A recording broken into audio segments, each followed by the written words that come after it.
Hello, Billy. Papunta na ako sa opisina. Ikaw ay aking nilalagay sa posisyong iyan dahil ako ay may tiwala sa'yo. Sa kakayahan mong makipag-usap ng maayos sa iyong kapwa. Inaasahan ko na gagawin mo yung best mo at gagawin mo ng mabuti ang iyong trabaho. Nagkakaintindihan ba tayo? Opo, sir. Sisiguraduhin ko pong maayos ang aking trabaho.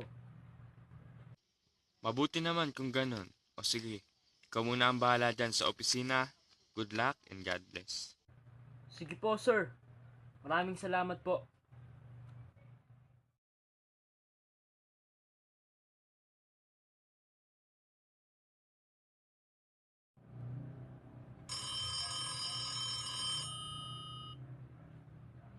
Hello, ma'am and sir.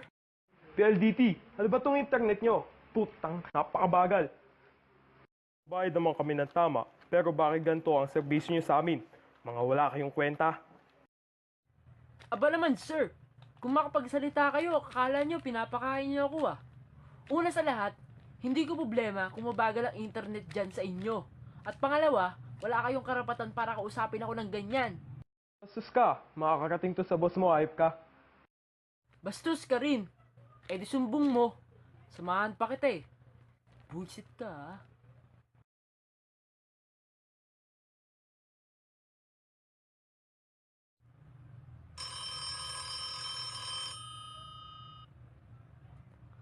Good morning, ma'am and sir.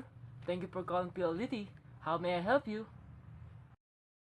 Hello, Billy. Ano naman yung ginagawa mong kapalpakan? Bakit mo sinagot yung customer natin? Ay, sir. Siya naman po yung nanguna eh. Kahit na. Tayo ang nagkamali, dapat magpakumbaba ka. Customer yun eh. Sila ang dahilan kung bakit may trabaho ka. Dapat nire-respeto mo sila. Pasensya na po, sir. Hindi ko po sinasadya. Nataon lang po kasi na mainit ang ulo ko nung tumawag po siya. Kahit na, matuto kang isipin ang mga bagay na gagawin mo. Isipin mo ang mga magiging epekto nito para sa'yo at sa kapwa mo. Pasensya na po talaga, sir. Hayaan niyo po, pangako ko. Hindi na po mauulit. O sige, pag mo na uulitin na, kapag tumawag ulit si Mr. Sanggalang, humingi ka ng tawad. Nagkakaintindihan ba tayo? Sige po, sir. Pasensya na po sa abala. Maraming salamat po.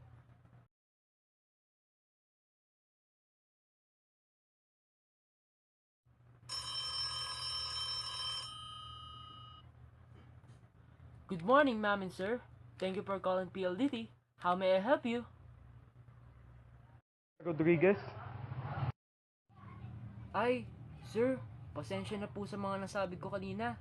Hindi ko po talaga sinasadya yun. Mainit lang po talaga kasi ang ulo ko. Pasensya na po kayo kung kayo po ang napagbuntungan ko. okay lang yon iho. Ako rin naman ay nagkamali. Pagpasensyahan mo na rin kung nasigawan kita. Okay lang po yun, sir. Ano nga po palang sa atin? Gusto ko lang sana ipaayos yung internet ko. O sige po, sir. Magpapadala na po ako dyan ng mga contractual para po maayos na po agad.